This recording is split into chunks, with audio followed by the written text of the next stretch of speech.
How you doing, everybody? We are, this is number 3 of our podcast. Chinese cartoon podcast. There you go. By the way. The Chinese cartoon cast. Today we're going to be talking about Fate. And here today with us is our boy Ringo. I'm here. Our very own Dr. Faust. Hello. Rocka Flame over here. I can never pronounce the first half of your name, sorry. Just call me Waka Flocka. Alright. And I'm alright. Dave isn't going to be here with us today. And thankfully we're talking about Fate, so it doesn't need to be. I could pretend to be him and just snob on how bad the series is. So we're going to lead in the podcast with just kind of talking about our individual experiences with the franchise. Actually, if I could just butt in for a sec to say this is going to be spoilers for probably Fate, Zero, and Carnival Phantasm at the minimum. I think what we agreed upon was nothing from Heaven's Feel, because people are going to want to watch those movies. That isn't already spoiled. Right. Yeah, that isn't already spoiled by Zero, so... I am going to try and refrain from going into Fate Hollow Atraxia stuff, even though I'm a big fan of it. Most of that stuff doesn't matter and isn't spoilers, but what else? So if you've seen Zero and Unlimited Blade Works, and then maybe the Dune Fate adaptation, you're probably good for spoilers. I think that's enough intro. Who wants to start with their Fate story? Should we start with me, since I am the worst at this? Work your way up to the super fans. I've seen the major ones, the shitty Dean one, Zero, and what's the other one? Unlimited Blade Works. Awesome. And I played the VN a long time ago. It was like the first one I ever played, so I don't remember it very well. But I played throughout the whole thing, so. Yeah, Fate Stay Night is a pretty... quite the VN to start with, as far as beginner VNs go. It's long. It was pretty dope. But, yeah. Anything else you want to say about your Fate experience? You know, it's okay. Okay. It's got its ups and downs, more downs than ups, but... Very fair. I'm sure people will prove me wrong in the next hour or so. or point out more downs. All right, Dr. Faust, you want to go next? So, for me, Fate is actually what got me into anime. I think I've mentioned this a time or two on the subreddit, but I first watched Fate Zero because a friend of mine knew that I was in Japanese class and liked Arthurian mythology, so he told me to watch it, and it was really freaking good. So I sort of just spiraled into Nasuverse obsession from there. I have not read the visual novel, though. I will say that. Though I'm sure that disqualifies me from being a type. Yeah, sounds like you should. I think that's super interesting. The kind of connection to Arthurian legend and stuff. I like history, but I'm not too keen. I don't... know that much about ancient history, like myths and legends. I know a little bit, enough to recognize some of the characters. But if you had a real interest in that stuff, Fate is like a goldmine. Well, I mean, except for how bastardized it is. Well, yeah, of course. If you care about it, it's probably bad. If you just like it, it's good. Because you get to see who'd win, King Arthur or Alexander the Great. Yeah. Exactly. Fate, in and of itself, is the schoolyard who would win in a fight equivalent of ancient mythology. Nuh-uh, my servant would totally beat up your servant. With a whole bunch of rules added in.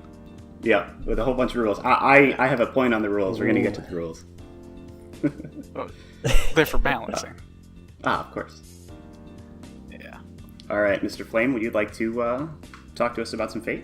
Sure. Let's see, I started back in the day with the Dean. Then I I'm watched so sorry.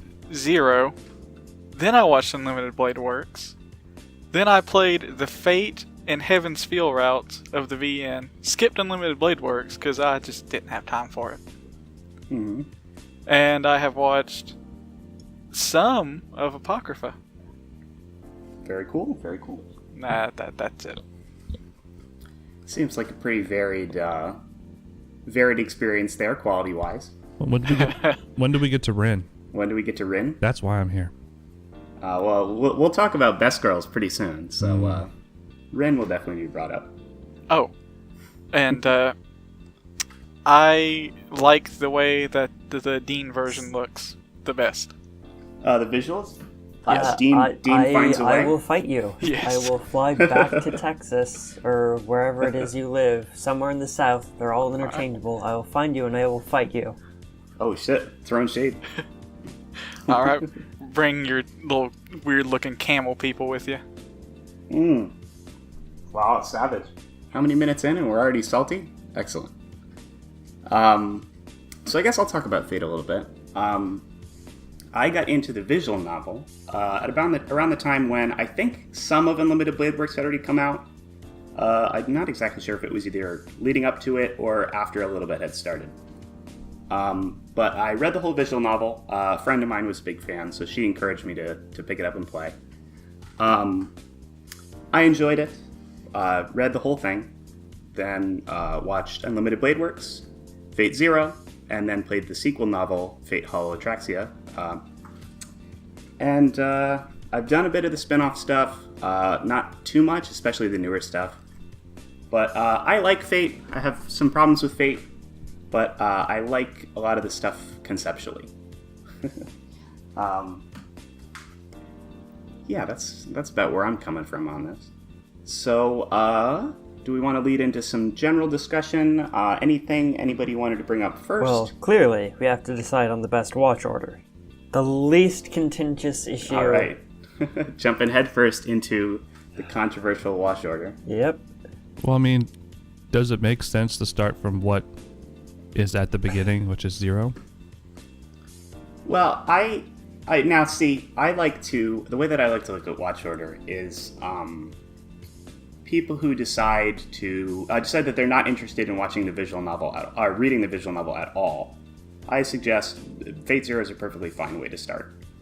But if you intend on reading the visual novel, I would say start with that. But that's also a huge time commitment, and visual novels are not for a lot of people. It's totally not everyone's type of thing. But if you're going to be anime only, I definitely recommend Zero first, because I think it explains the rules the best at the beginning, and I think that it is the most engaging to a normal anime fan who has no investment in the series. Now, I don't remember the series that well. Is it kind of like Monogatari, where it's like if you were to watch it in chronological order, you would miss a lot of characterization because of how they intended to broadcast it? There's only 3 characters that actually carry over from Zero to Stay Night, and well, I think Zero brings a couple that are in the visual novel, but I think there are only 3 that appear in the Unlimited Blade Works anime. There's 1 or 2 more that I can think of that. Oh yeah, no, sorry. But, sorry. Who are the other few you're thinking of? Because I was going. One of them is Mato Zoken. Oh yeah, fuck! I forgot about Creepy Worms Who bastard. doesn't appear at all in the visual novel till Heaven's Feel, but is a character that is in Zero. I always thought it was weird that he was completely absent. I mean, he's not a major character he's not a major character in the first 2 routes anyway. But it's weird that he's just not there. Not exactly major in Zero either. He's just kind of there. But Well, he's important to Karya. yeah, it's not like he's important for the first 3 episodes, and then nothing he does matters really. yeah. But Yeah, I think Zero is a good way to lead into the series, even though the only reservation with recommending you watch it first is that it spoils a couple of the big reveals in Heaven's Feel. And it spoils, I think the very first episode overtly spoils the big reveal of Fate, the first route. So it's kind of, if you want to read the visual novel and figure those things out on your own, the reveals have a little bit more weight. The way that they're introduced in Zero is kind of matter of fact, but it's totally a preference thing. I think a lot of the strength of the series is on its big plot twists, big reveals, but I think that there's a lot that can be admired outside of those. But well, it's also the best one out of all of them. Well, we talked about Fate Zero a little bit on our first podcast. Yes, I said it was my favorite anime. At risk of repeating ourselves, we can keep going on that tangent, talking about Fate Zero a little bit. If I can find my notes on the thing. So, like, He doesn't actually have notes. He's No, just I actually- pointing on a piece of I paper do around. actually have notes, amazingly enough. I was prepared for the first one, but not really the second one. I think I said something to the effect that Fate Zero is interesting to me because it's as much a battle of the different people's ideologies as it is their actual physical power. And I think that is really what makes the series interesting to me. Because, totally. going from Zero to the Unlimited Blade Works anime, you get to see the contrast between Kiritsugu, Shiro, and Archer's, like, their different sets of ideals and how they're all sort of really kind of fucked up. Yeah, that definitely touches on one of my favorite things about the Fate series. I really like Shiro as a character, and because the way that they introduce his ideals and develop them throughout the 3 routes of the visual novel is super interesting, and I'll go into it a little bit more a little later.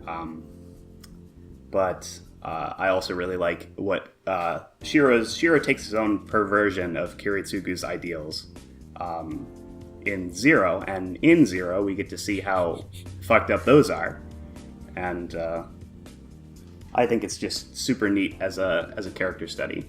Who here has played the visual novel? I have. Do you think the portrayal of Shiro in the anime is pretty much like he is in the visual novel? Because that's one of the things a lot of people complain about, how like Dean completely missed the point of his character. Right. I think that visual novel adaptations have a hard time as anime sometimes, because there is just so much text. Yeah. And a lot of it is like inner monologue or just stuff that the character is thinking, and it's really hard for any anime based on a visual novel to adapt that faithfully.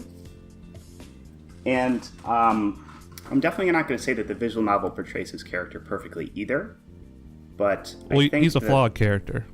Well, yes, of course. Yeah. And of course the translation of the visual novel and Nasu's own writing kind of make it hard for Shiro to really be a great character. But People die when they're killed. yeah. But I think the anime does a good job at adapting a take on his character, but I think it loses a lot of the complexity. And the fact that in UBW you're only seeing the middle part of his character arc. That So, is, I don't know. I think that is probably one of the bigger criticisms I've seen of it. You don't really get to see where he starts out as a character, and you don't really get to see where he ends up as a character, but it's kind of just stuck in the middle. Yeah, I think so. I think UBW Shiro is interesting because speaking not just of the anime but of the root in the visual novel as well.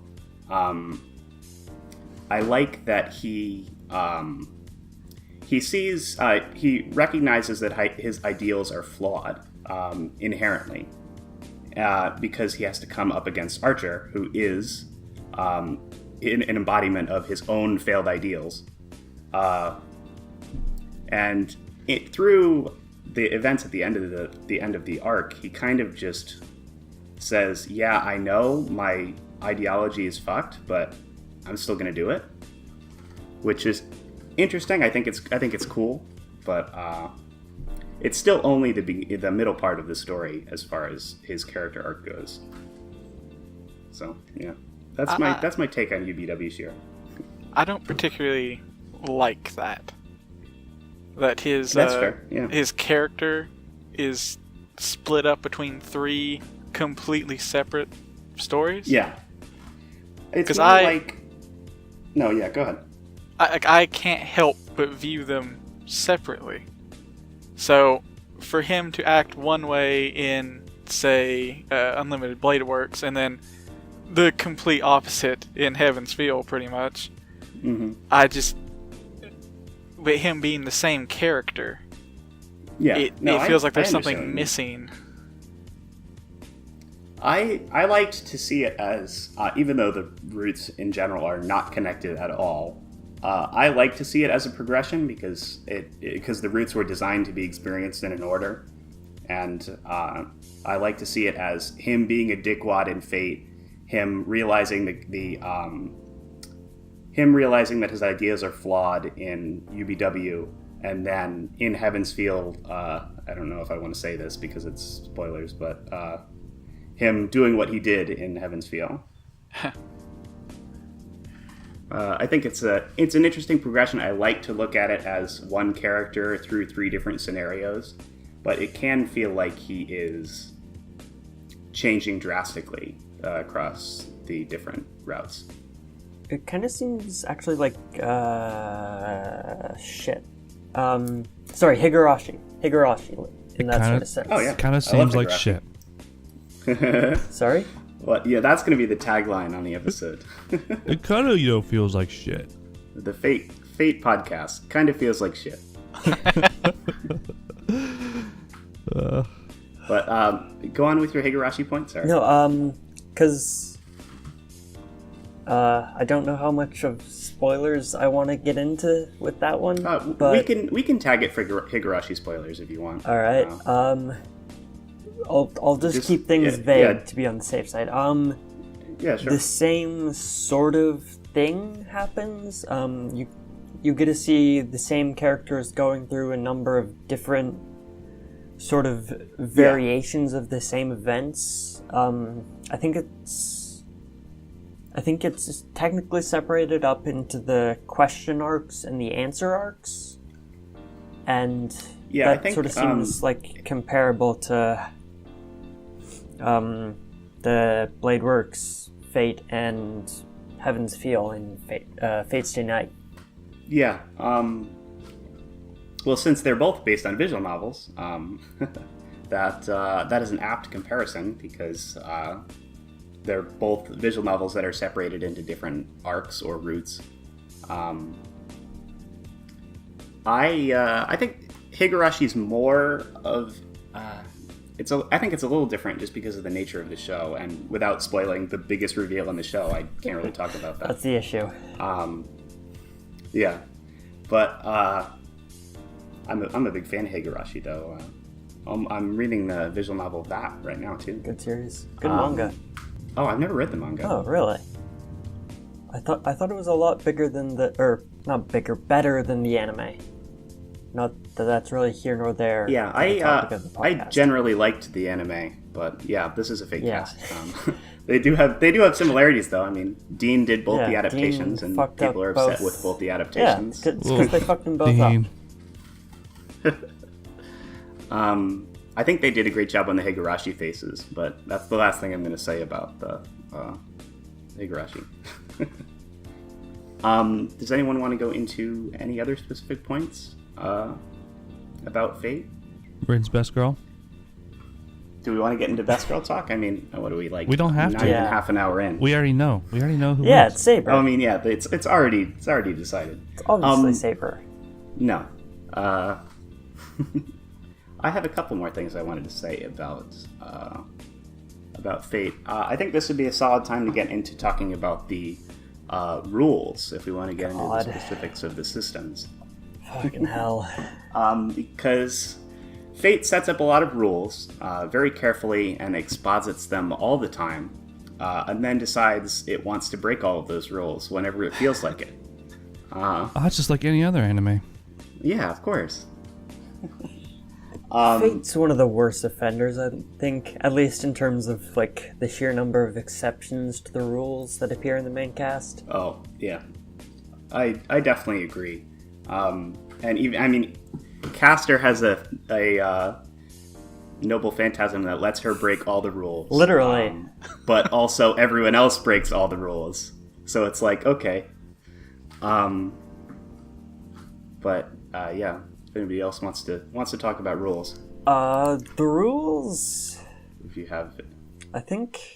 the rules are meant more as guidelines.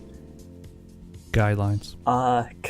Well, I mean, because like there's the whole system of like servant parameters and skills and noble phantasm levels, but Yeah, I think that system is interesting because it's very much like an RPG. Everybody's got like an E through S rank of whatever different attribute they have, and that it determines to an extent how they match up against other servants and stuff. I think that is an interesting thing in of itself. And in the visual novel, you can check like details on each servant and their noble phantasms as you figure them out, which is kind of cool. But or you can spend Completely shitloads pointless. of time on the Wikipedia. yeah, it's a lot of padding. It's a lot of extra stuff, which It's completely I mean- pointless until it is the most important thing yep. for one specific moment. See, we could go on to talk about noble phantasms if we want. If anybody has a favorite. About rules. Oh yeah, go ahead. Go on to rules. Sorry. I like that Nasu does not give a shit about them. Yeah, I admire that. I like that anytime like somebody exposits a rule, it's like, oh, I wonder when they're gonna break that. It's like, why hold yourself back like that? Just do whatever you want. Exactly. Yeah. No one cares. It's just a silly thing. I mean, you have gender bent King Arthur, Yeah. Exactly. Lolly Jack the Ripper. It doesn't fucking matter. Just do whatever. Yeah. Fortunately, not many other lollies. Yeah, Not that many other lollies, you a said. couple of traps Oh. though. Ilya's all you need. She is. We decided that Fate Zero was probably the best one to go into first. Yeah. What about If you have zero intention of reading Yeah. the visual novel. Yes, that's the caveat for that. And if we're going to agree on a watch order, I definitely think there's going to need to I be mean, a couple there of always asterisks. are. so do we say then don't watch the Dean one, just go into Unlimited Blade Works? I actually tried haven't seen watching the it. Dean one. I know a couple of Don't. you guys have, right? Don't watch it. Do you think there is any merit there at all? If you're not going to play the visual novel, probably not. If you're not going to play the visual novel, but you want to see a slight bit of the Fate route that's not very well adapted, and some more cooking scenes, then yeah. I think that the Dean adaptations are like I think they exist to satisfy curiosity. I think that this now that there's better adaptations out there, I think that people who are curious of how Fate goes and how the Fate route goes and don't want to read the visual novel can go and be like, oh, it can't be that bad, right? And check it out. But I don't know. I've always wanted to, out of curiosity, check it out. I just haven't bothered to sit down and watch an anime that I know I'm going to hate. So It is fun to make fun of things that are bad, though. As I learned, that's true. As I learned last season with Arrow Manga Sensei. So I think definitely as far as watch order goes, I think it's just if we're talking anime only, it's Fate Zero, Unlimited Blade Works, and then wait 10 years for all the Heaven's Feel movies to be out. Well, if the Karano Kyokai movies are anything to go by, all the Heaven's Feel movies will be out in like 2 years. That's true.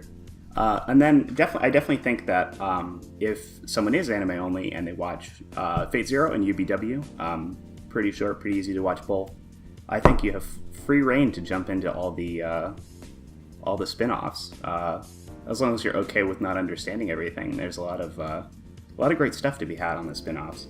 Yep, I mean, that's pretty much what I did. I understood like 75-80% of Carnival Phantasm, got the gist of what was happening in the first season of Prisma Ilia, and I mean, I understand enough of what's going on in the Japanese version of Fate Grand Order. I still play it, so, you know, can't be all bad.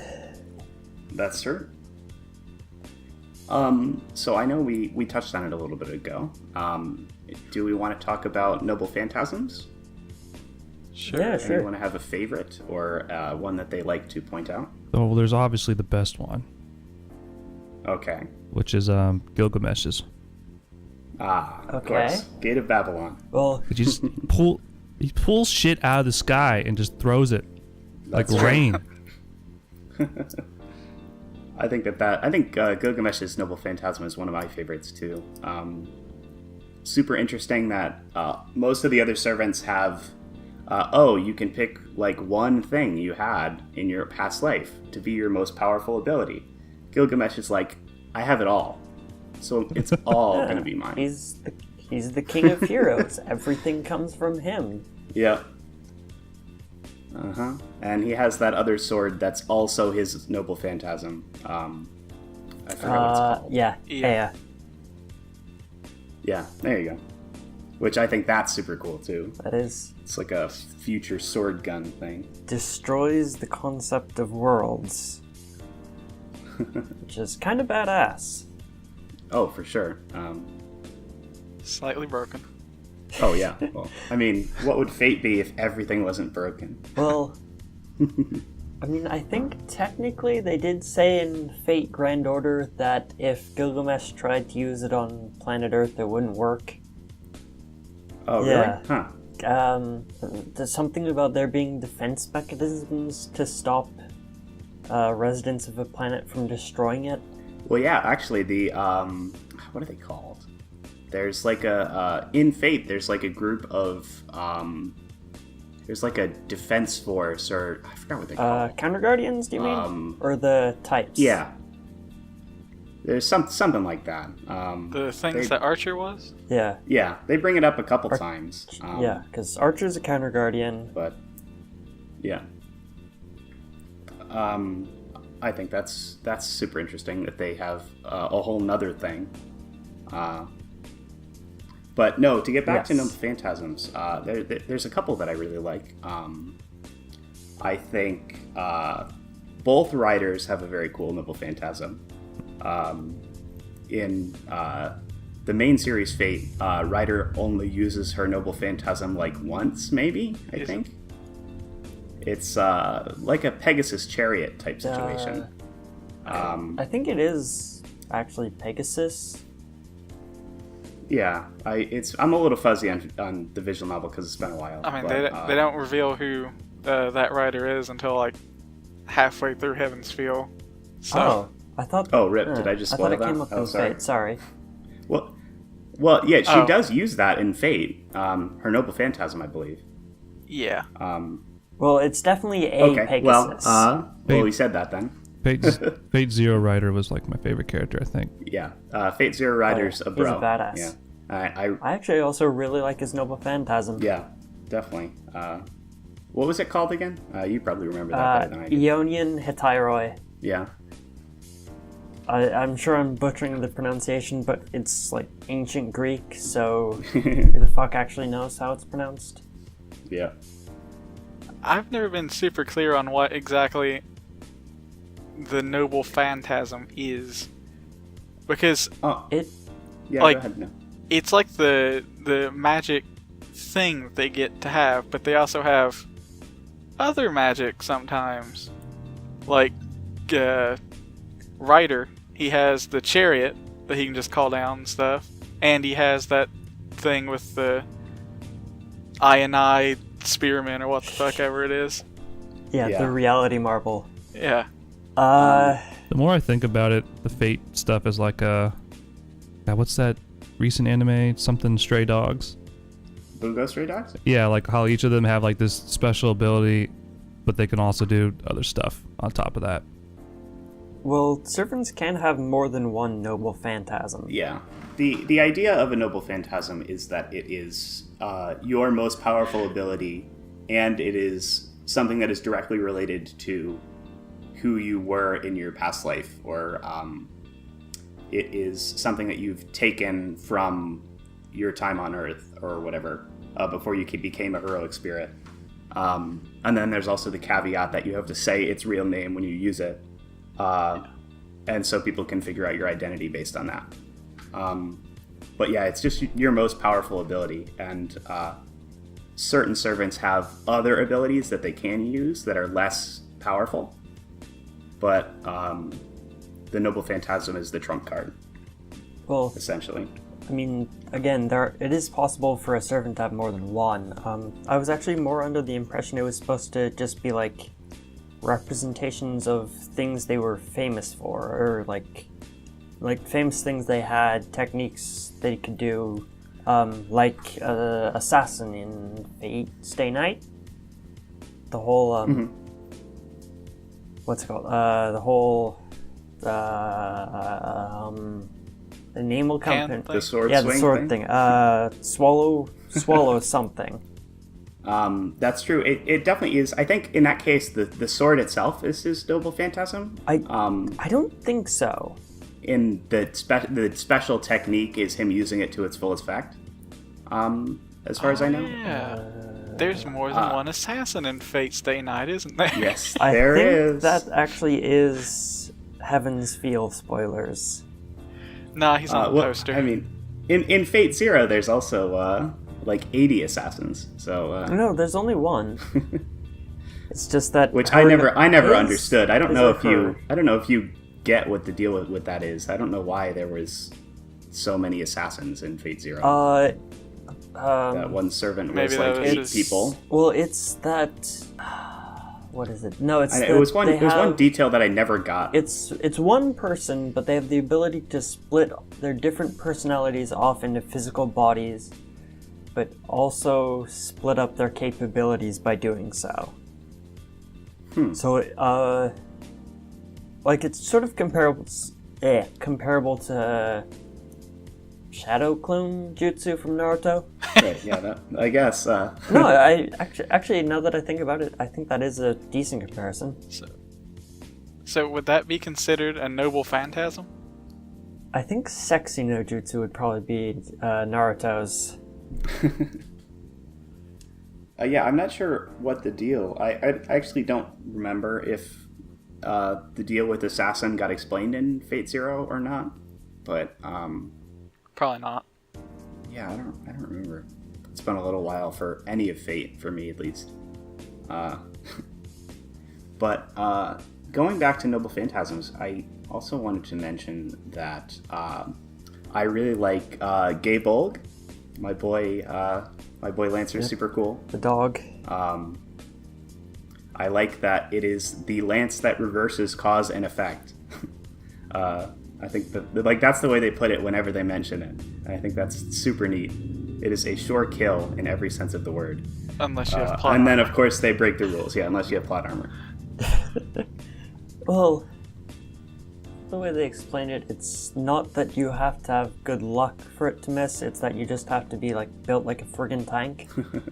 Well, yeah, I think it's and I'm air quoting. It's guaranteed to pierce the heart of the victim. But in some cases where you get your heart pierced, you get magic and you're able to live. In Shira's case in Unlimited Blade Works. In like the first episode, I think. But yeah, I really like Lancer. He's one of my favorites too. Doesn't Saber just flat out block it though? Saber like gets hit on the arm or something, like deflects it to hit her arm or something, I think. I think she just takes it in the side. Yeah, maybe. How can you? I don't remember how she gets out of that. Yeah, they kind of explained that one away. It's, I think, the same way, like the same thing she uses to get out of the way of Assassin's Noble Phantasm. Stairs? I think she has a skill called something like Eye of the Mind, or that lets her see the best way of doing anything. Yeah, I haven't actually read up on like specific skills because sometimes the servants just use something. They're like, "Oh, I need to get out of this, so I'm going to do this." And it's like, okay, you've never done this before, but okay. Lots of it's a lot of it's bullshit, but it all comes up in Fate Grand Order, so I kind of have to know this stuff if I want to win. Do you want to talk a little bit about Fate Grand Order? I think sure. You're the only one who has played it, I think. I will talk about it. I will say that Rome is shit. Seriously, it's actually kind of really bad. It's an entire probably 2.5 hour long story of essentially everyone you meet shilling for Nero, including people like Attila the Hun and Boudica, who quite famously wanted to fuck up all of Rome. Yeah, of course, they're fine. Yeah, they're just totally fine with Nero. And Nero is also gender bent in this. Yes. So it's obviously not that. Historical accuracy is not really what they're going for. Nero-chan. Is she a lolly? No, thank God for that, no. She's a saber. Yeah, she's a saber face. One of many at this point. Most of them actually just saber. Yeah. Now only one of them really makes sense. Well, are you talking about Mordred? Yes. Okay.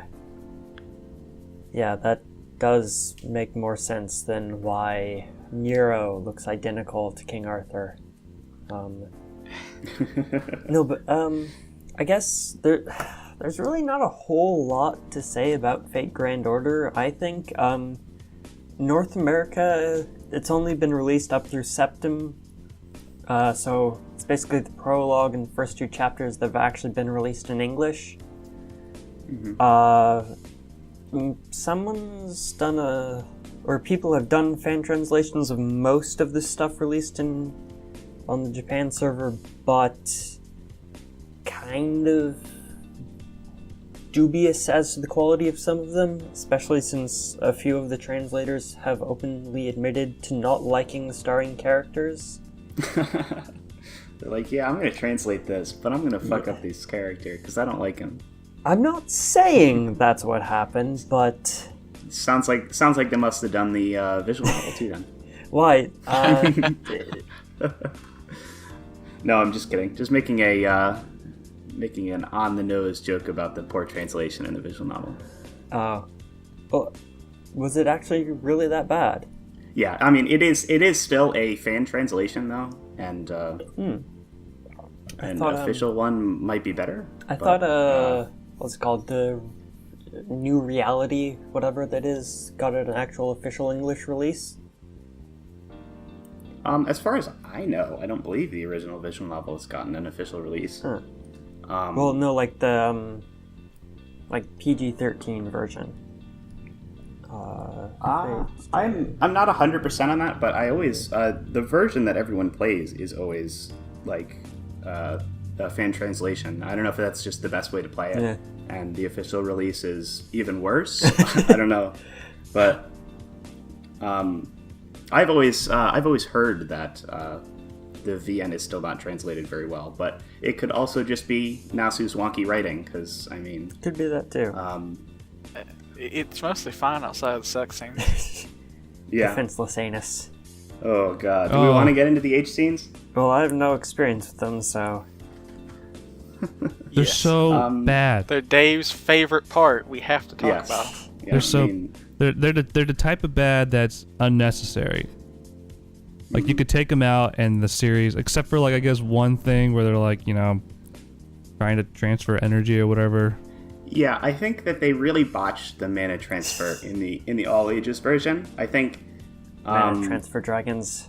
I think because they made like CGI dolphins and dragons or whatever, like holding hands is enough. Holding hands and focusing is enough to like transfer mana, right? I think that it kind of undermines a lot of how mana transfer is supposed to be like a desperate measure, because it involves actual sex, which is stupid as fuck. But people, you wouldn't just do it all the time. There's a lot of times where Saber is low on energy and Shiro needs to provide it, but can't because he's incompetent as a mage. They would have to bang, but instead they just hold hands. Even worse.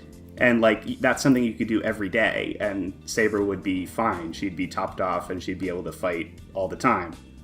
But like a lot of the times she's low on energy, and it's like, well, why don't you just transfer it to her if it's so easy? So that's the case where I think the right around for the sex scenes kind of serves to a detriment of the some of the tension in this series, but I feel like they could have made it more complicated, is what I'm trying to say. I just feel like, at least from what I remember, that I guess since it came out during that period of time where everyone making visual novels thought that they had to include sexual stuff to sell, it just feels like they wrote... It probably wouldn't have sold if it wasn't an eroge. Yeah, and people didn't play it for that and then say, wow, this is actually good. Yeah, it definitely felt like they wrote the story and they're like, oh shit, we gotta put sex in this. So they did it really crudely. Like they could have done it well, but it was I think distracting. so. I think it could have been done in a much better way. But I mean, it's a mana transfer is a pretty smart way to, you know, shove in sex scenes. Right. I think I think it's kind of clever that they did it like that. So this is the point where Al's computer decided to poop itself. Don't worry too much. They caught it after about 10-15 seconds. So you didn't miss a huge conversation that you really wanted to listen to. So that's all fine. On with the show now, I guess. All right. So I was talking about something. Welcome to the Chinese. We're talking about sex. Yeah, we're talking about H scenes. Had to make a quick cut there. So we were talking about the sex scenes and how they are. I think you were talking about how it was kind of clever that they made it mana transfer. I don't know where we were going with that. I mean, it is super clever. It's just the way they implemented it was very right. I think it was very unnecessary, but it's understandable why it was necessary, because I think Nasu definitely had a story he wanted to tell, and I think that he wanted to tell the whole thing regardless of how bloated and full of unnecessary details it was. So he's like, oh, I'll make it a visual novel. Which visual novels are selling today? Oh, they have to have sex in them. Okay. I'll put this in here. There we go. Okay, we have a successful visual novel. Aren't they taking it out in their like new version coming out? They have in the past. They have released all ages versions of the visual novel because obviously the Fate series got super popular. And at any re-release or new adaptation, kind of just uses the new version, which is holding hands, meditating, and watching CGI dolphins. So I'd imagine any new release they'll use that instead of sex. But I'm actually very curious on how they're going to handle the sex in Heaven's Feel, because there's a lot of it, and it's not just mana transfer this time. Considering it's supposed to be it's being released as movies, like specifically in theaters, no? Yeah. Like not just Yeah. broadcast as movies. So like, they could get a little risque with it, I might guess. pull a Kano Kyokai. And Yeah. just What was it? 3 just started yeah, with it was rape. just the one chick getting brutally raped. Good way of, I mean, awful, but great way of setting the tone. They certainly could do something with that. Does anybody have a sex scene that they're particularly fond of? The butthole one. I have to shout out, Tosaka's anus is defenseless.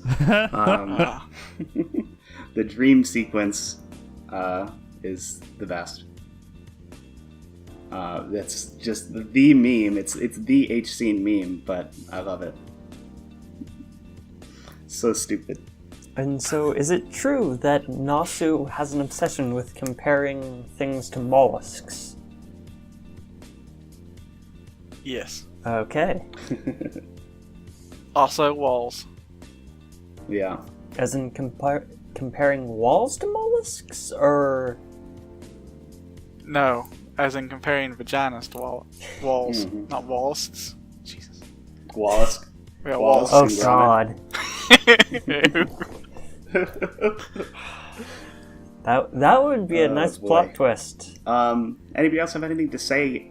Anybody else have anything to say about the H scenes or that stuff?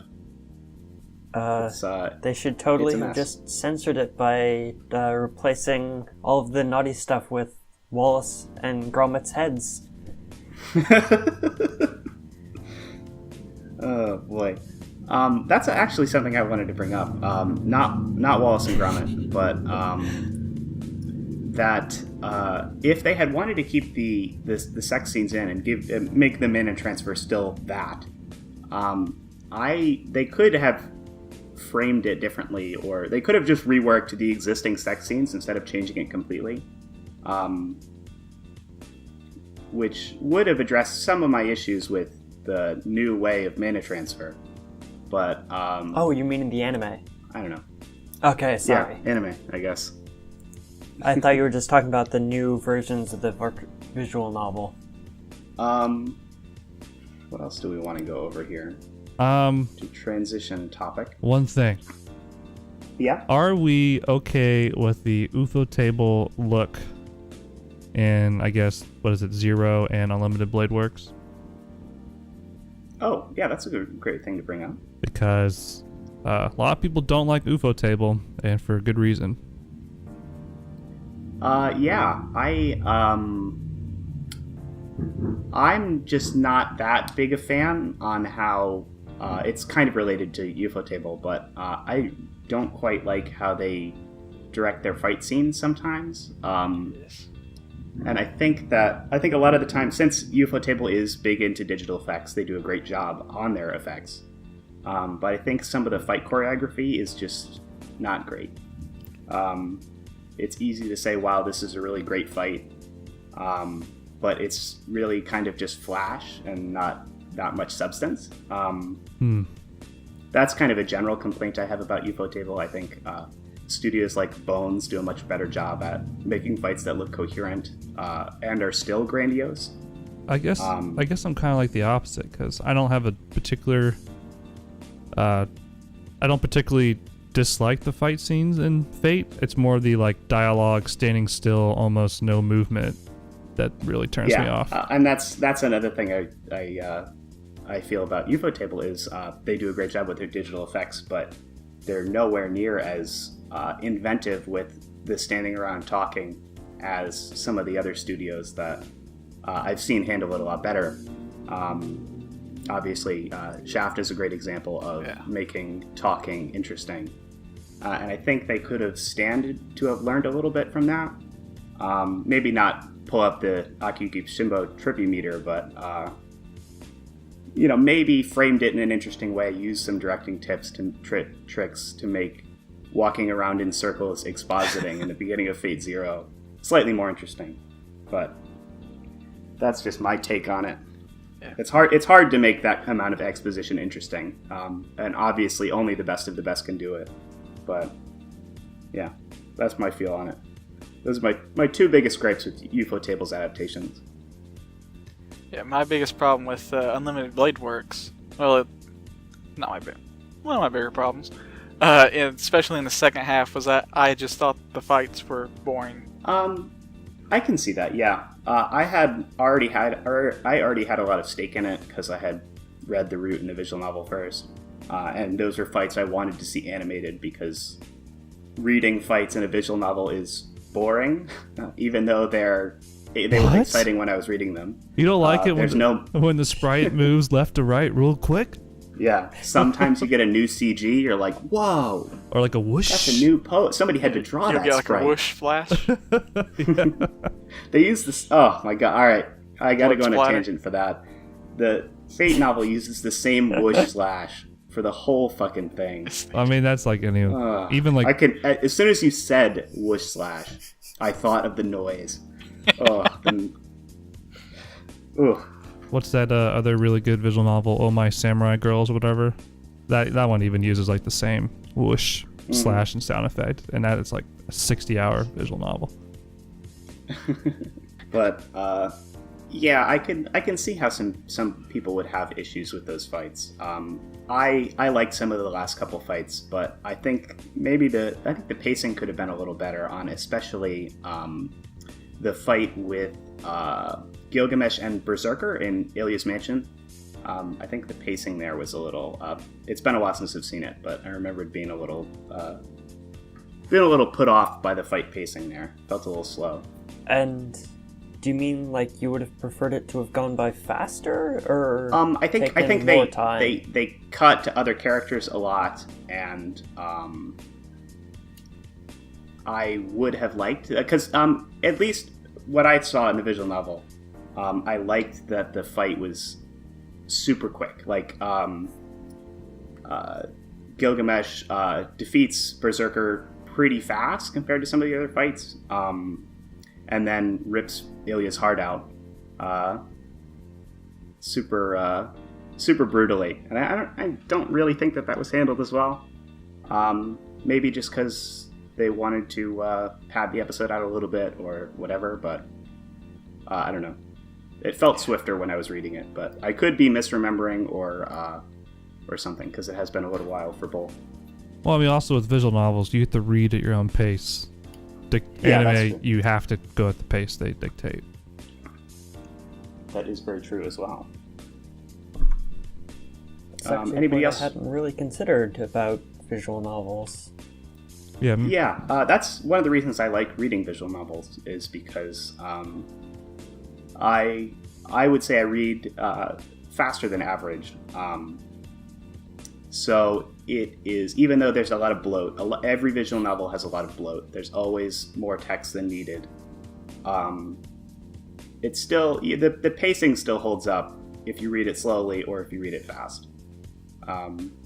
Because it's deliberately designed to say, here's some text, here's some more text, now we're going to advance when you're ready.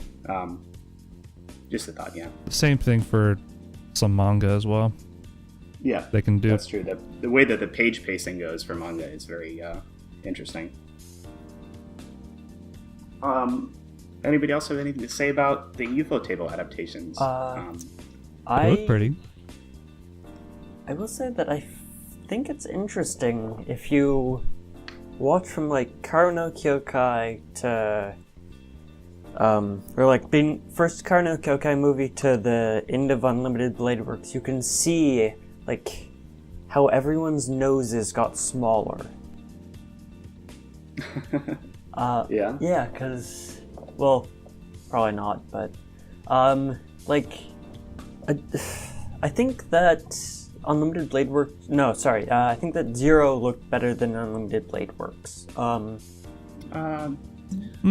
now, I think a couple of the set pieces in Zero definitely look really great.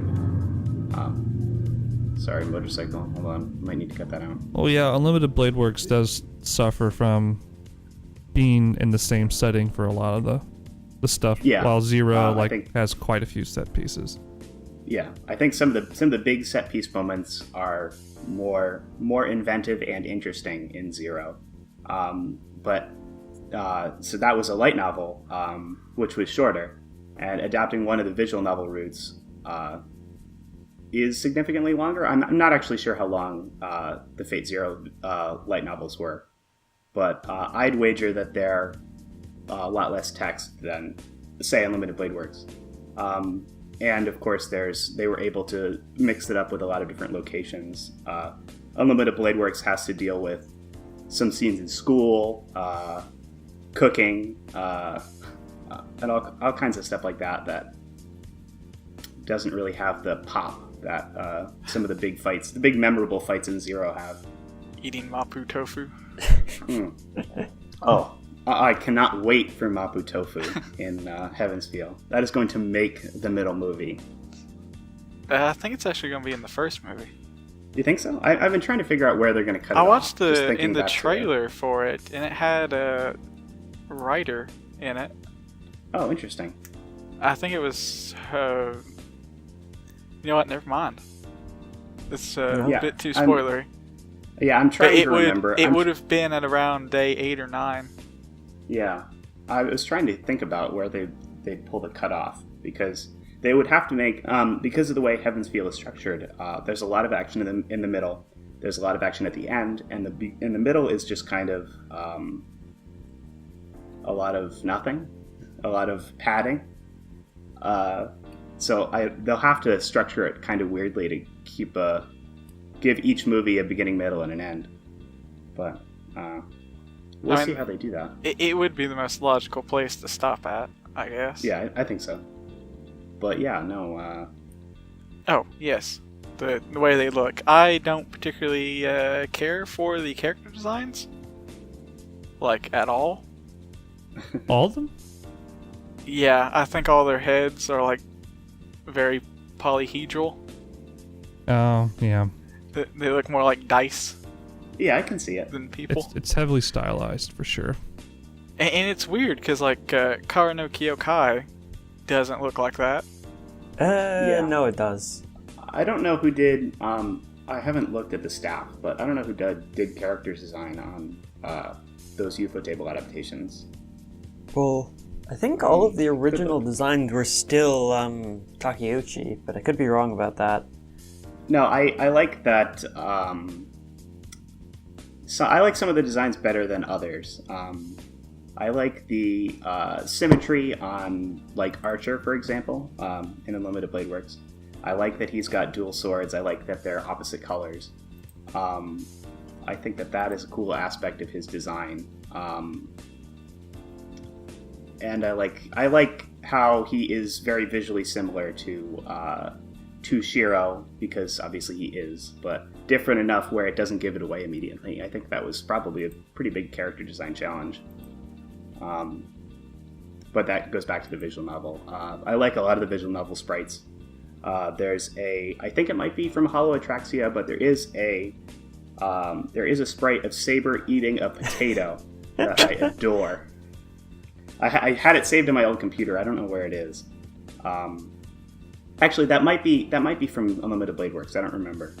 But it is adorable. She's eating this potato wrapped in tinfoil and has the biggest, doofiest grin on her face. Love it. Are you sure? Seems to be there. Are you sure you're not thinking of Arya when they eat the potato? In the No, first it's episode? from the visual novel. Are you sure you aren't thinking of Attack on Titan when they eat the potato? Potato Girl, of course. Never mind, guys. I was thinking of a much better anime, Attack on Titan.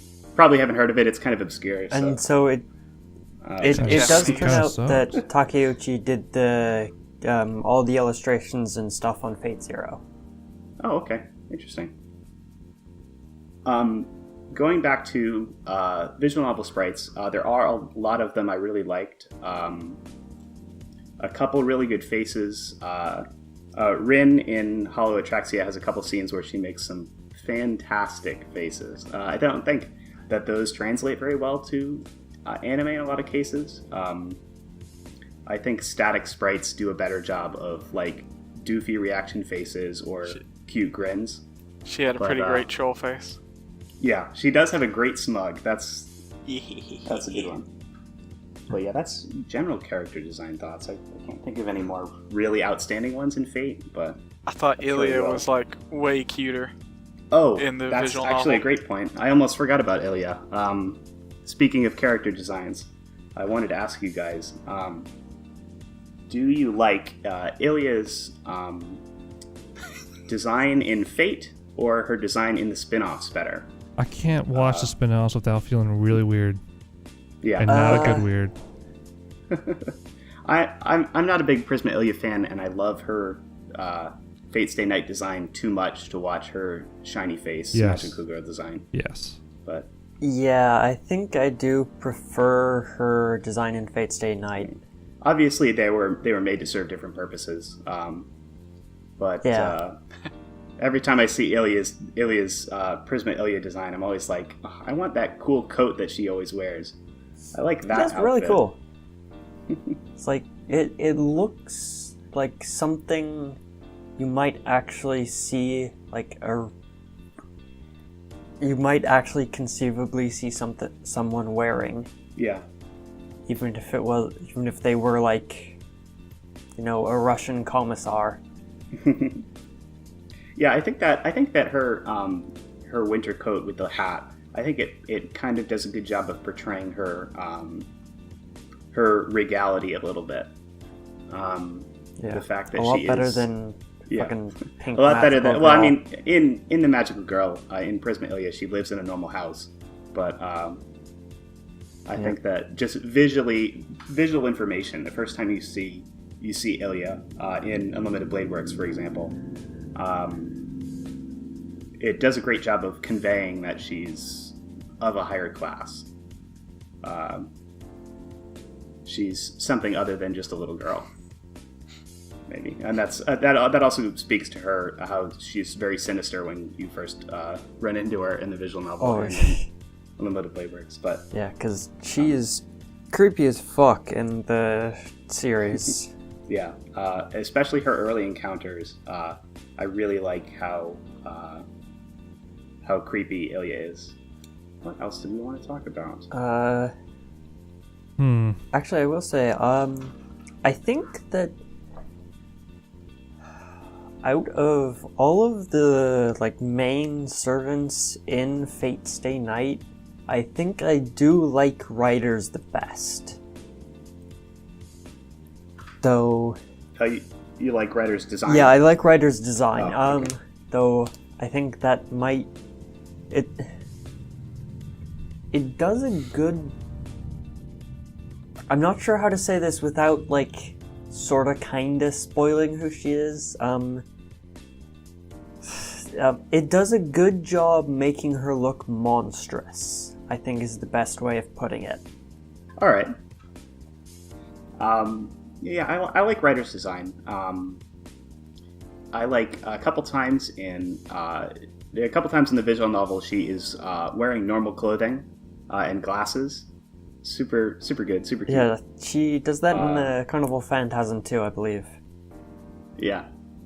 Speaking of Carnival Phantasm, do we want to talk about the spin-offs? I know we touched on Ilya a little bit, but anybody want to talk about their favorite spin-off or one that they've got something to say about? I haven't seen Carnival, but I'm planning on watching it in the future, but you can talk about it if you want. Yeah, well, thankfully, since it's a comedy parody, Yeah. there's really not much to spoil. I've seen cute scenes. I'm going in it for the cute scenes. Yeah, there's a bunch of really, really great scenes. I love Carnival Phantasm. I think it makes a lot of pretty funny jokes. First episode especially is one of my favorites. Which is the one with What else about Carnival Phantasm? Berserker's first task? Berserker's Errand. Errand. Yeah, that's a super good one. He accidentally wins the Grail War, going to go get a rice cooker fixed or something. I think it's just to buy batteries. Oh, maybe, yeah. Very funny. Yeah. There's also the running gag of Lancer dying. Yeah. He's the Kenny McCormick of Fate, the Fate series. I mean, I think The line they use is even a reference to South Park, isn't it? Yeah. Lancer died. You monster! What else? Lots of interesting references to other Nasu works, specifically Tsukihime gets most of the love. Yeah. Still not done reading that, but pretty interesting. Even like when I had watched Carnival Phantasm, I had no exposure to those characters, but I think the series does a good job of making you understand who they are. I even laughed at some of those jokes, not understanding what the deal was with them. Yeah, I probably agree with that. I went into Carnival Phantasm not having read Tsukihime because there is no Tsukihime anime. Of course not. And like, I still got most of the jokes. Maybe one out of every 3 or 4 was like stuff that I actually specifically had to look stuff up to understand what they were going on about. Mm-hmm. Ooh, another good thing to touch on about Carnival Phantasm is how good the opening is. Oh my god, it's so good. It's super good. It's one of those OPs that's just way too catchy for its own good. Is it You listen to Monogatari that good? thing once, and it's stuck in your head all day. Is it I think it's probably one of the Monogatari best, good? like, set to the tone of the show. Yeah, I think it's silly, it's wacky, and it's catchy. A lot of the imagery is really funny. Like, literally every character in Fate does a dance at the end. Super funny. I don't know if I would say Monogatari good, because a couple of those are my favorite OPs ever. God, they're so good. All of them. Or a vast majority of them. Yeah, most of them are. But I also like the ED. I wouldn't say it's as good, but I know a couple of people I who actually really... didn't really like it. I like the imagery. Just kind of panning across the whole cast. Super cool. Eh. I just thought compared to the opening it was pretty boring. Yeah, Actually, no, even compared to the I show, can it get was that, pretty yeah. boring. Like, anything else about Carnival Phantasm? I'm trying to think of... I mean, since it is a comedy show, there's not that much Yeah. to discuss. But, I will say there are a couple of throwaway gags that are related to some of Nasu's other works. Yeah. I know there's, besides Fate and Tsukihime.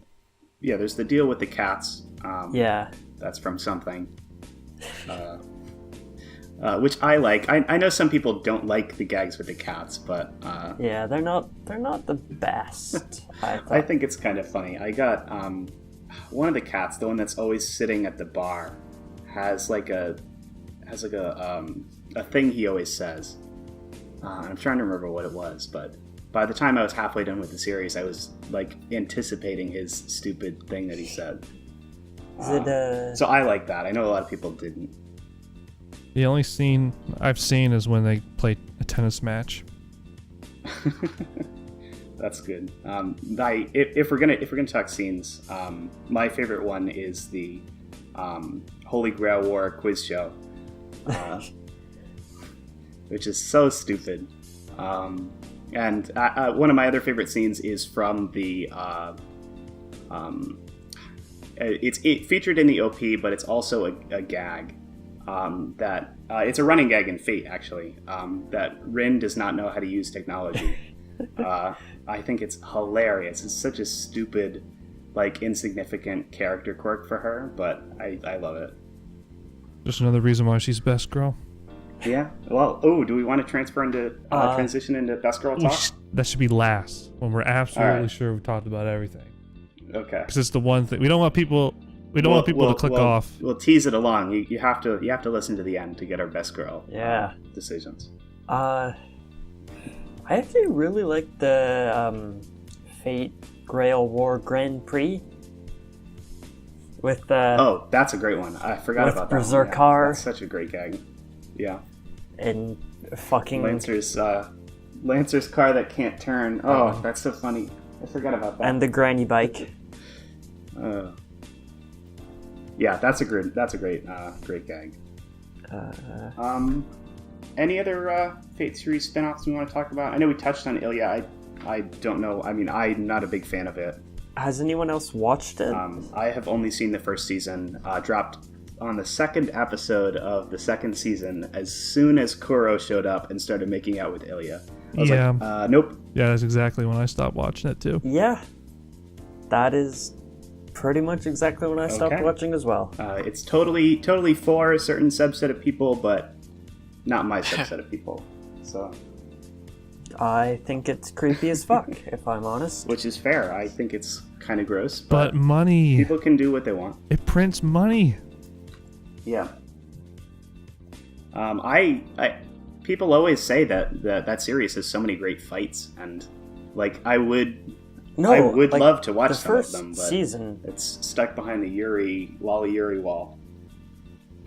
I know The one I always hear mentioned is like the best fight in the series is like not the last, but like the second to last card they get.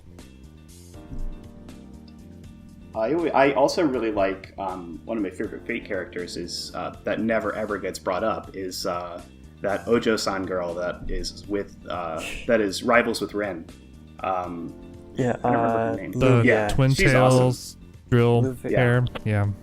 Yeah, drill hair. I really like her as a counterpart to Rin. She's super funny, but like she's just kind of there sometimes in Fate, which is interesting. But So I've any been other watching spin-off Apocrypha. stuff? Oh yeah, there we go.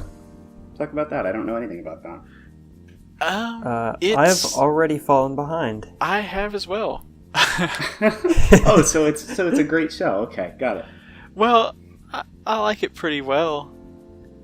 It has twice as many like servant master pairs as Zero, so it is a bit of a mess. But you also get twice as many servant master pairs. That's true. And I really like some of them.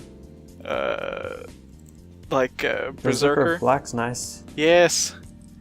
No Naka. Love her. No, and not Astolfo Ringo. Yeah, so is that dude cute in it? Because that would be the only reason why I would watch it. he's playful. In the 4 episodes or so I've watched, he's honestly, I think, my least favorite servant. Oh no. Like, even more so than Archer of Black. Archer But- Black. He's What the fuck is like exactly my point. I like Astolfo, Rider of Black less than I like essentially a non-character. Interesting. Well, then I guess I won't watch it. No, I would say He gets watch a bit it. more prominence after episode 4. 'Cause episode 4 is where he finds the main character, right? Might have been 5. I sort of fell off a bit on then. Well, he finds the main character at no, one point. yeah, I know. So he becomes a bit more prominent then, but Yeah. I like him alright. He's fine. Yeah. I mean, the reason why he's a trap kind of makes sense, I guess. Oh boy, there's traps. Is that what you guys were talking about? I don't know anything about Apocrypha, Yeah. so There's a trap, Yes. or at least one. of course, that's why it's popular. Oh, Well, no, there's a trap and There's there's, a also trap. a lolly. So Oh, Yes. got it. All it's right. got Jack the Ripper lolly. Yep. It was actually a really good servant. Yeah, I think it's kind of interesting that the main Fate series has relatively few servants and masters, and then all the spin-off material there's just hundreds of versions of everyone, enough to have a gacha game, Yep. which is crazy. I'm having fun with it. I like how it's more about like the war in general as opposed to the main series where it's like there's 4 entrants in the war. Yeah, pretty much. It's like Shiro's team and whoever the bad guy is and Kirei. Yeah. But yeah, here's a lot of different people, and it feels more chaotic, I guess. I feel like, yeah, if it was an actual war, it would be more chaotic, which makes sense. Well, I mean, a lot of that chaos is because it doesn't have enough time to do a lot Right, with yeah. a lot of the characters. Is it going to be one core, or is I it going think to be it's two been core? confirmed as You know? 2, yeah. Oh, okay. Oh, okay. Yeah. Well, that's good. I really like some of the servants in it, though. I like Karna. Yeah, He's a fucking badass. he's also a goddamn bro. The expanded Fate universe has a ton of really cool characters. I've been meaning to just dive into it at some point and just find cool looking dudes because there's a lot of cool stuff. I'm pretty familiar with like Hindu mythology and stuff. So when they revealed like him being Karna, I was like, oh, game over. These dudes are fucked. best guy. Like, Well, yes. Like he is literally unkillable. well, Oh wow. Siegfried sort of also is. Mostly. Well, except for that yeah, one except spot for the on one his spot back. on his back. Oh, my dude Siegfried. Sumanai. That's pretty cool. I didn't know he was in there.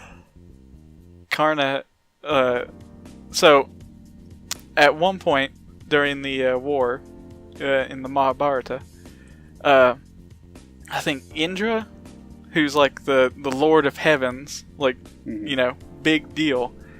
He's afraid of him, of Karna, because he's just that big of a badass. So he disguises himself and comes down and asks him for his armor and earrings, which Karna was born with, and which make him immortal and invincible. And Karna gives them to him because he's just that nice of a guy. Wow. And that's basically why he dies. That's like the only reason why. I mean, That's crazy. It's pretty much a given in Fate that the Lancers are bros. Yeah. That's true. I mean, he was a bro in his story, too. Oh yeah, no, totally. Yeah. And I love Mordred. Yeah. She's I don't know if we want to get into best girls, but she's my best girl. We right. might as well get into it. Let's do it. I had a couple more points I wanted to make about random characters, which I think this is as good a point as any to talk about it. I don't think we've really touched on Kotomine at all. We haven't, but have we? I love him. He's my favorite priest. He's my favorite priest ever. He's a badass, but he's also an incredibly evil asshole. Oh, yeah. He's a dick. Which a I real love dick. that Love. part of him from Zero. He's Coming to the realization Rejoice. that the only thing he gets pleasure out of in life is causing other people pain.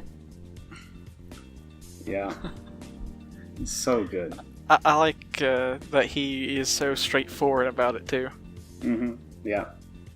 Like if you just asked him about his intentions and stuff, he'd probably just tell you. Yeah. Well, he'd tell I you, also and then he love would that kill you. He's the only guy that's allowed to have two servants, which is awesome. Kinda. But what else? I wanted to touch on some Fate Hollow Atraxia stuff, just to talk about characters that I like that don't appear anywhere. Not spoilers, because I'm not going to talk about any spoilers. Just bring up some of the new characters. Bazette is the best. She's one of the pseudo main characters in Hollow Atraxia, and she's fucking badass. Oh yeah. But she doesn't appear in any. She's in like the Prisma Ilia sequels, and that's like it. It's a travesty. Who else is really cool? Karen's really cool. She's also from Atraxia. If any of you guys have played the visual novel, anybody watching, and are interested in really cool side stories and an interesting kind of sequel, Atraxia is really, really awesome. Definitely play it. I always thought that was weird. Sort Is of. Atraxia a sequel? It is a sequel in the sense that it takes place after the Holy Grail War. It's not the sequel of any one route. It kind of takes all the events, balls them together, It mostly is just a fan game, or not a fan game, but it's a fan disc that exists to give you cool scenes with your favorite characters. It does have a storyline, but it's mostly, hey, do you want to pick all your favorite Rin scenes? Here, go pick them. It's kind of a non-linear game. It basically just says, pick which scenes you want. Here's the story ones. We'll tell you which ones those are. You can pick whatever you want, but it's super fun. A lot of the new characters fit like a glove onto the series. It's like you wonder why they weren't there in the main series, and you realize, oh, they're new. But super good. That's me showing Atraxia. I would totally be down for them doing like a Yeah. basically like a Carnival Phantasm just of Hollow Atraxia. Yeah, there's a bunch of really cool scenes, and a lot of them kind of build on each other. There's a 3-way fishing duel between Lancer, Archer, and Gilgamesh. They're all fishing, and if you check in with the Lancer scenes often enough, they all like have their own banter, and it's great. I'd actually just like to see Saber failing to swim, if I'm honest. There's a lot of great stuff. Rin gets caught in the bottom of a infinite storage chest that she owns. Super funny. But yeah, that's enough of my Atraxia shilling. It's a great game. Go download it and play it. If we want to get into best girl stuff, this might be a good time. Well, it's only gonna coming up on. It's only gonna take like 5 minutes. That would be a terrible thing to own. A bottomless storage. You'd never be able to get anything out of it. Yeah, she's got a magic chest, and she stores a bunch of shit in it. She falls in. It's a good time. She almost dies. I mean, if you're magic, you can just use it to like. No, that's one of my favorite to scenes. Pull yeah. out the stuff you need, though. Yeah, there's actually a cameo of what is it called? Oh God, the wand from Kaleido Stick, I think. Yeah, there's a cameo of that in that scene actually, which is interesting. There's like a lot of interesting Fate cameos in Atraxia, and references and such. But yeah, if we want to get into Best Girl, we're at about should be coming up on an hour 30 here. No, It's Rin. Case closed. no, well, you guys yeah, are there wrong. we go. End podcast. It's Rin. Thank Best you Girl is for obviously Saber. listening. It's been the Chinese cartoon podcast. All right, so we got 2 for Rin, 1 for Saber, and who's your favorite flame? Mordred. All right. So you are actually what you're actually saying, Flame, is that you like Saber. No, I hate Saber. That's why I like Mordred. Saber is a good character, like character-wise, but she's not the best girl.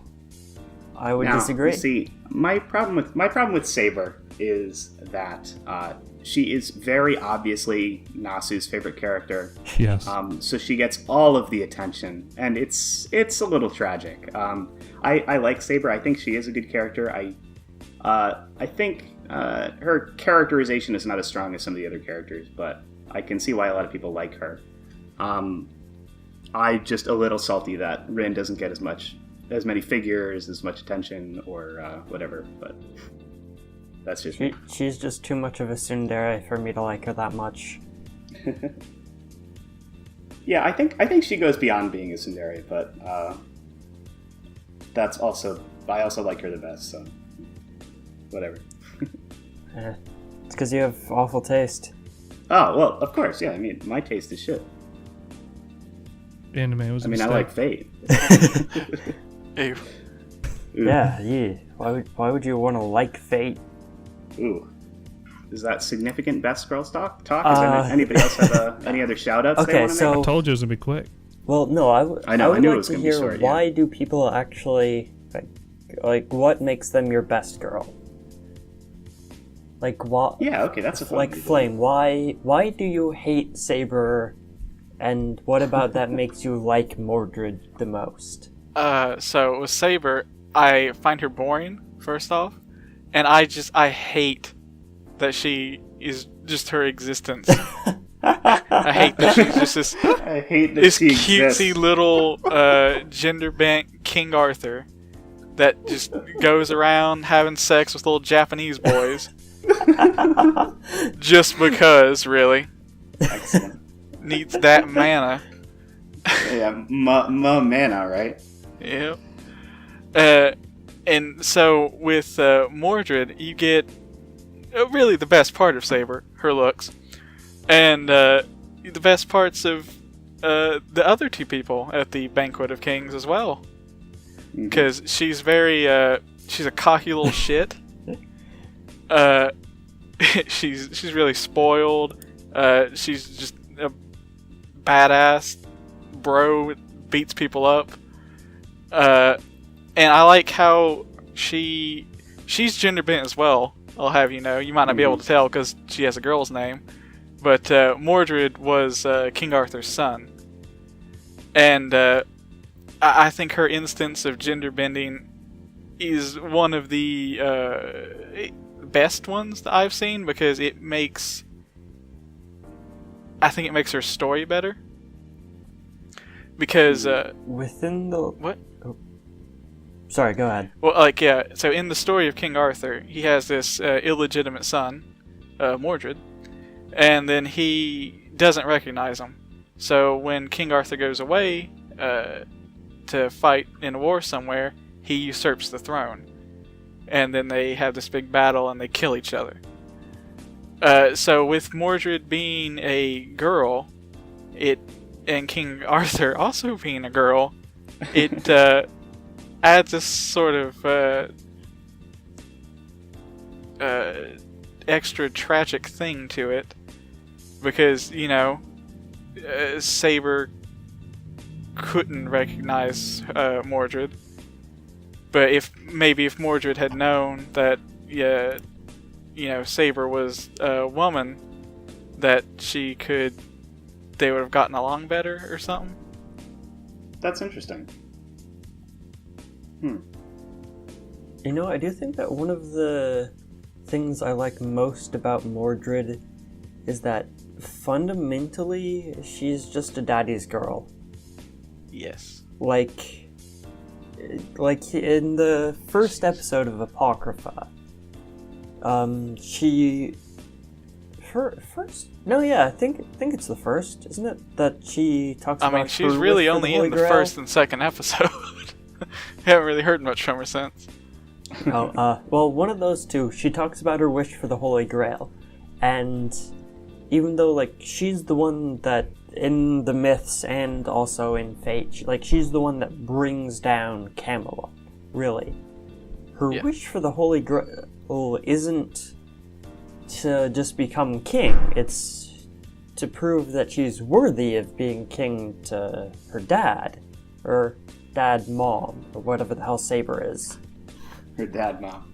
Yeah.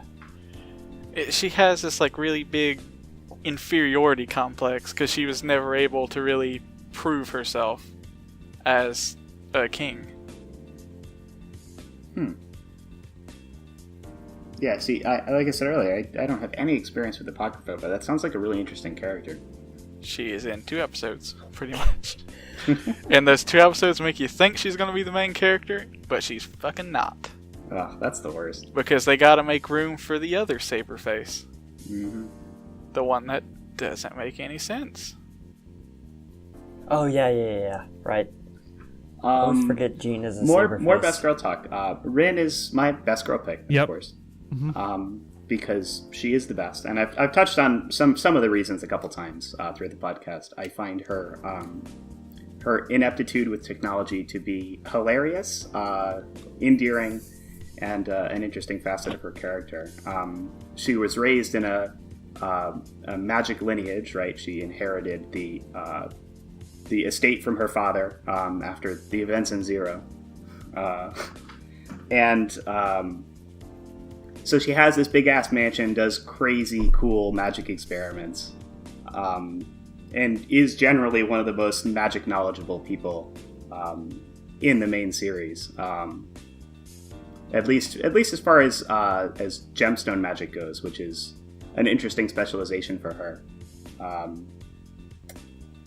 couple more things I wanted to touch on. I like that she kind of has a mentor role to Shiro. I think that it's cool that she doesn't kill him right away because she totally could and tries to.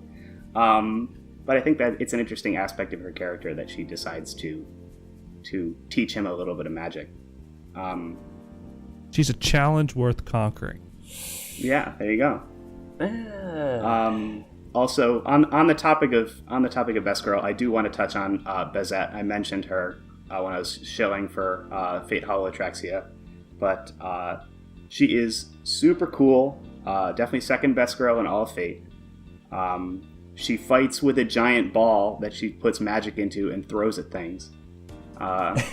Fucking awesome. She's like I guess that's my type in Fate. I like really, really competent masters.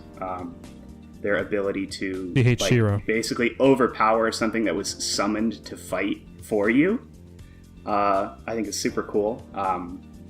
Both Rin and Bezette have incredible power when they need to, and are able to go toe to toe with even a couple servants on occasion. Well, because she does actually sort of beat. Rin does sort of beat Caster. Yeah, I think, especially in some of the more some of the expanded Fate stuff, that part of her character comes out a little bit more. But yeah, I think Unlimited Blade Works, where she gets into a wrestling match with Livia. Yeah.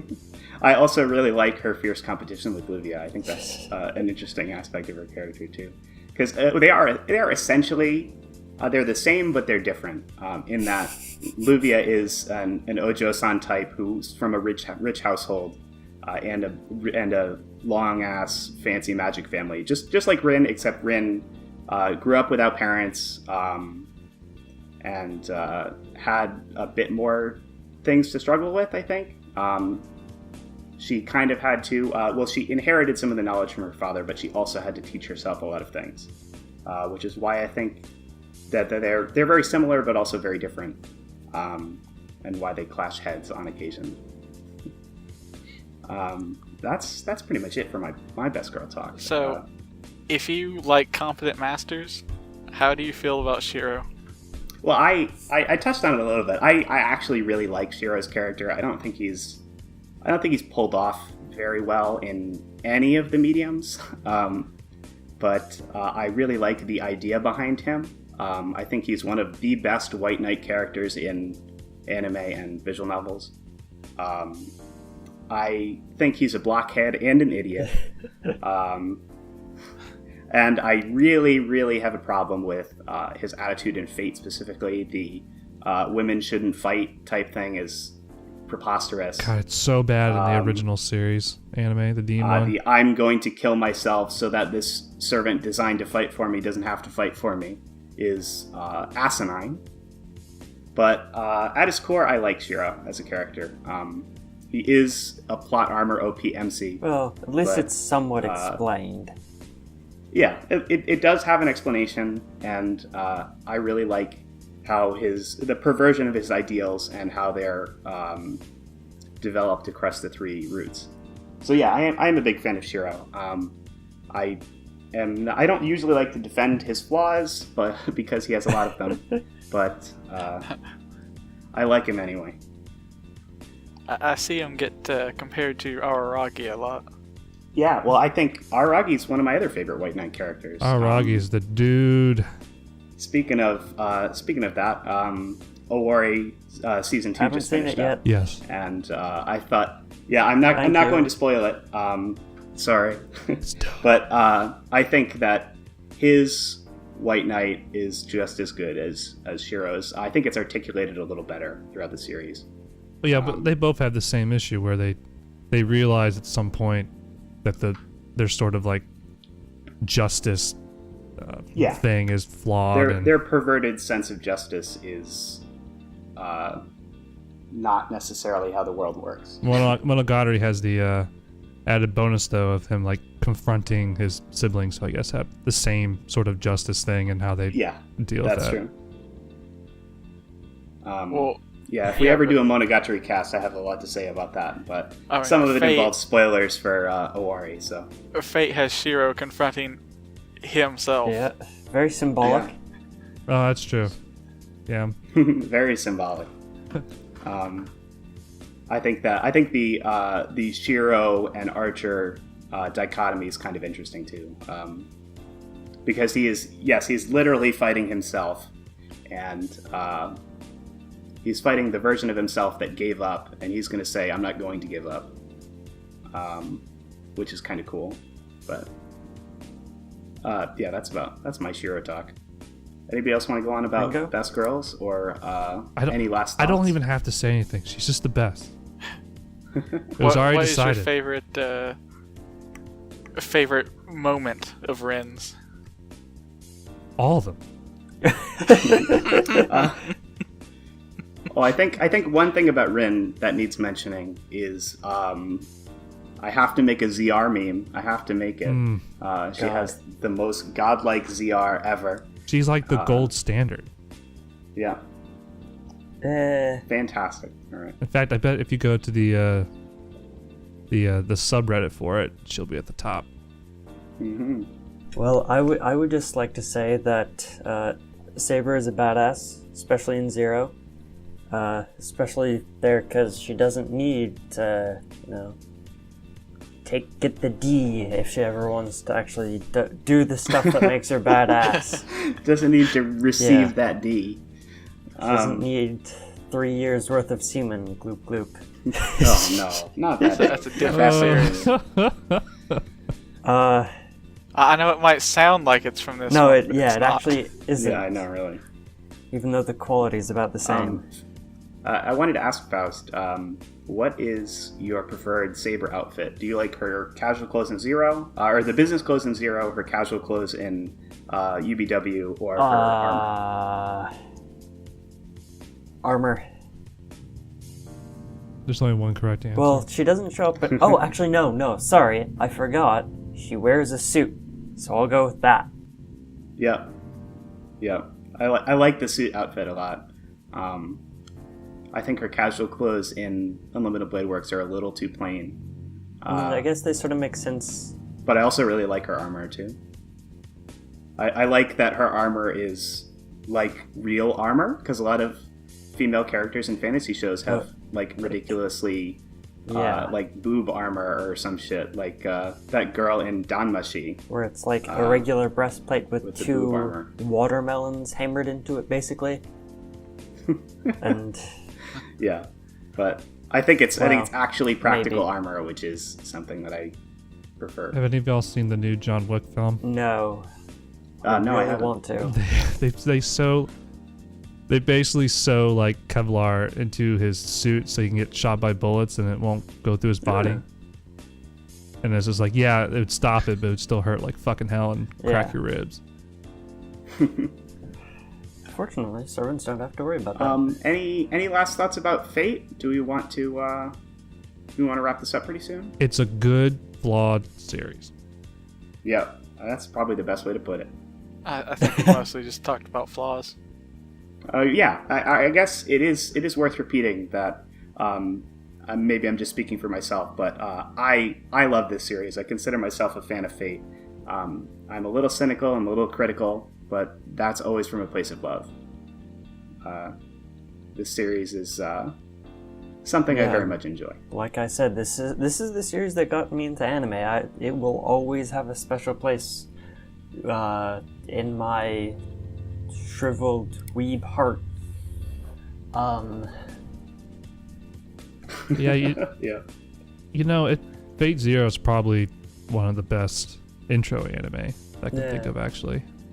Yeah, I think it definitely does a great job as a your first 10 anime or something like that, to show people what the medium is capable of.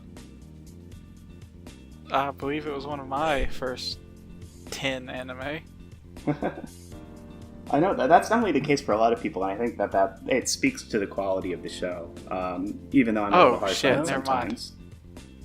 No, wasn't your First 10? 10 anime, not. I thought you meant like first anime you'd rate a 10. Oh no, I meant like first no. 10 shows you've seen. No. Oh, But- so it's the first show that you gave a 10, though.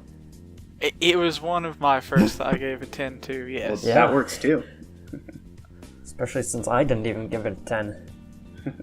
I haven't seen all that time. I really owe it a rewatch. It's been ages, but I gotta redo everything Fate. I really pretty need much. to watch the dub at some point.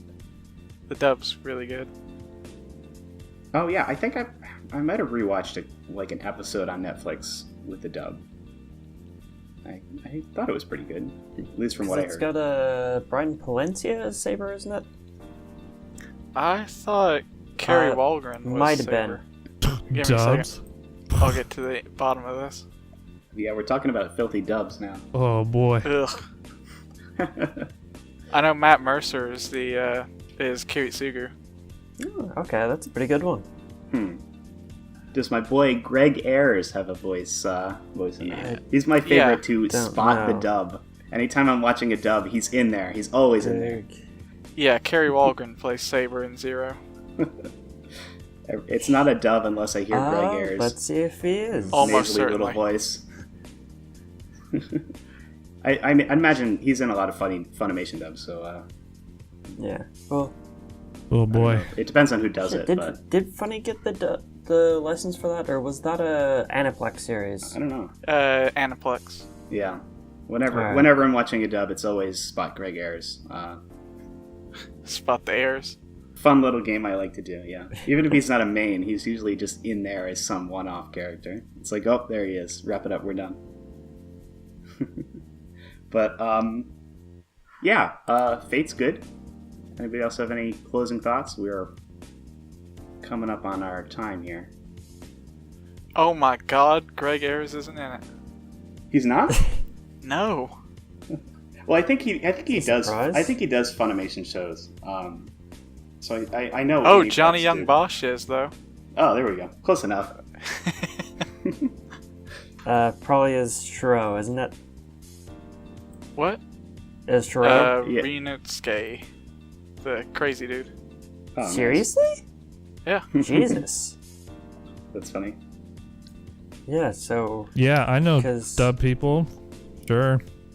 Yeah, I only know my boy Greg Ayers just because I hear him everywhere. Everywhere you go. Everywhere I go, I hear him in people my want head, to guys. know. He You might be speaks to me schizophrenic. in my brain. I hear voices in my head. They talk to me. Hey, I'm just- Oh god. Basically, go watch Fate Zero at least. Yeah, totally go watch If Fate you Zero. haven't seen Fate, what are you doing watching the end of this podcast? Get What out are here you and go doing watch watching it. this podcast? If you haven't seen On you can enough Fate, go watch some more Fate. Go People watch the VN playthroughs on YouTube. Most importantly, go play Fate Hollow Atraxia, or I'll kill you. Oh, And once you've done that, go play Fate Grand Order so you can collect all of your waifus. So you'll kill yeah, yourself. actually, yeah, that's important. Go play Fate Grand Order so you can spend all of your money. All or right. not spend any. It's actually possible. This Have has you been ever the felt- Chinese Cartoon Cast. Bye. bye. Where's the best? Runs the worst.